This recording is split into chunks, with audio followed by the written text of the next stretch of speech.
అందరికీ నమస్తే.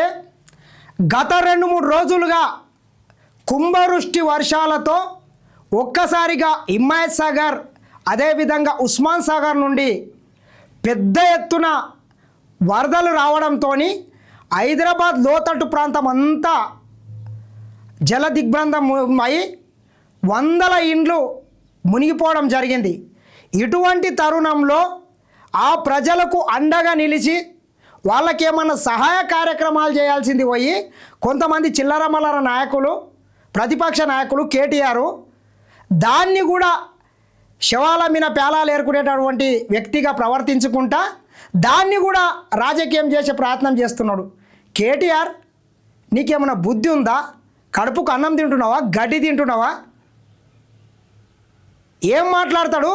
ముఖ్యమంత్రి రేవంత్ రెడ్డి గారంట ఈ ఉస్మాన్ సాగర్, హిమాయత్ సాగర్ 2 ప్రాజెక్టులను కావాలని నిండా నింపి ఒకటేసారి గేట్లన్నీ ఎత్తేసి హైదరాబాద్ మొత్తాన్ని ముంచిండని సిగ్గుశరం లేకుండా చెప్తున్నాడు. అదే సన్నాసి. గతంలో ఈ హైదరాబాద్ మహానగరంలో 1908లో వచ్చినటువంటి వరద కారణంగా దాదాపు 80,000 మంది వరకు ఆ రోజు నిరాశ్రయులైనరు, 15,000 మంది చనిపోయినరు. అప్పుడే హైదరాబాద్ నిజాం నవాబు ఈ వరదల నుండి కాపాడడానికి ఆ రోజు దేశంలోనే పేరు ప్రతిష్టలు గాంచినటువంటి మోక్షగుండం విశ్వేశ్వరయ్యను తీసుకొని వచ్చి 1920లో ఉస్మాన్ సాగర్, 1927లో హిమాయత్ సాగర్ అనేటటువంటి 2 చెరువులను తవ్వించి ఆ నీళ్లను అక్కడ స్టోరేజ్ చేయడం ద్వారా ఈ హైదరాబాద్ మహానగరాన్ని వరద ముంపు నుంచి కాపాడవచ్చు. అదేవిధంగా భవిష్యత్తు అవసరాలకు హైదరాబాద్ తాగునీరుకు కూడా వీటిని వాడుకోవచ్చు అని చెప్పి ఆ రోజు చెరువులను తవ్వించాడు. కానీ 117 సంవత్సరాల తర్వాత 1908 సెప్టెంబర్ 28లో అప్పుడు వరదలు వస్తే ఈరోజు కూడా 2025 సెప్టెంబర్ 28 ఈరోజు కూడా అంటే దాదాపు 117 సంవత్సరాల తర్వాత మళ్ళా అంత పెద్ద ఎత్తున కుంభవృష్టి వర్షం కురిసి ఈరోజు హైదరాబాద్ ఒకటే కాదు లోతట్టు ప్రాంతాలు మొత్తం జలమయమైనాయి. ఇటు సైడ్ చూస్తే నువ్వు అనంతగిరి కొండలు కావచ్చు, అటు సైడ్ చూస్తే శంషాబాదు, షాబాదు అనేక మండలాల నుంచి క్లౌడ్ బస్ట్ ఏర్పడి 30-40 సెంటీమీటర్ల వర్షపాతం ఒక్కరోజే నమోదు కావడంతో ఇంత పెద్ద ఎత్తున ఈ నది మొత్తం విజృంభించిందని చెప్పొచ్చు. మరి గతంలో ఈ మూసీ నది ఈ లోతట్టు ప్రాంతంలో మొత్తం మీ బీఆర్ఎస్ పార్టీకి సంబంధించినటువంటి కొంతమంది దొంగ వెంచర్లు చేసి అమాయకమైనటువంటి ప్రజలకు ప్లాట్లు అమ్ముకొని ఈరోజు నిండా ముంచేసిండ్రు.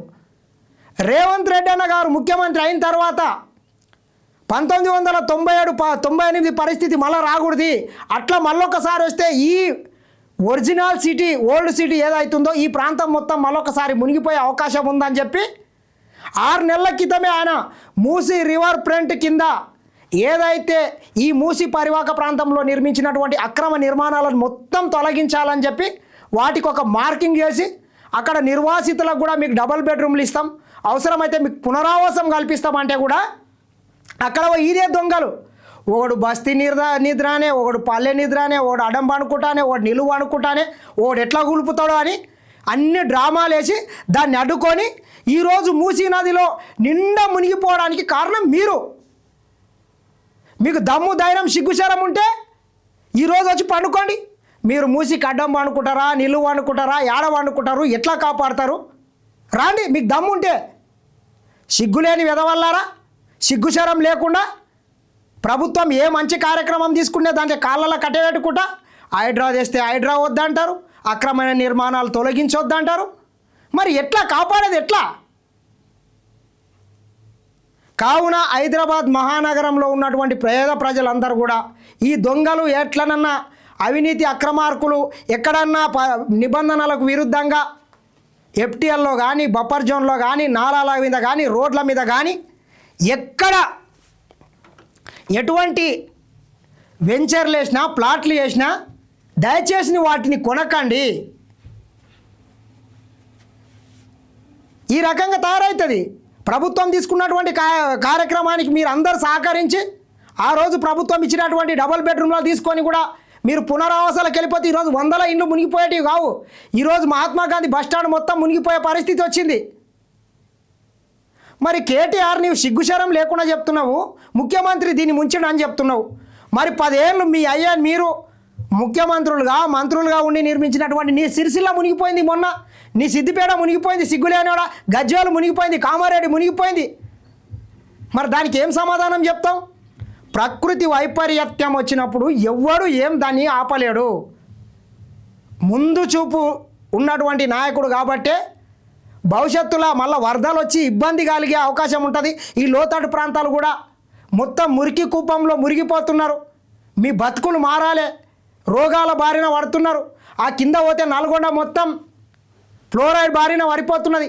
దీన్ని మొత్తం పునరుజ్జీవం చేయాలని చెప్పి ఏదైతే గుజరాత్లో సబర్మతి నదిని ఏ రకంగా అయితే చేసినో ఆ రకంగా కూడా మూసి రివర్ ఫ్రంట్ తీసుకొని వచ్చి దీన్ని అంతా డెవలప్ చేస్తామంటే ముఖ్యమంత్రి గారు చేసినటువంటి ప్రతి కార్యక్రమానికి మీరు అడ్డుకొని ఈరోజు ఇంతమందిని ముంచడానికి మీరు కారణమైనరు.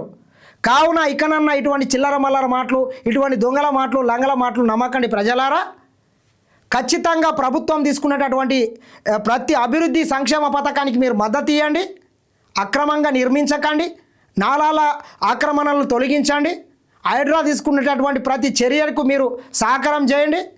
అంతేగాని ఇట్లా చిల్లర మల్లరోళ్ళు మాట్లాడితే ఇట్లా అవుతుంది.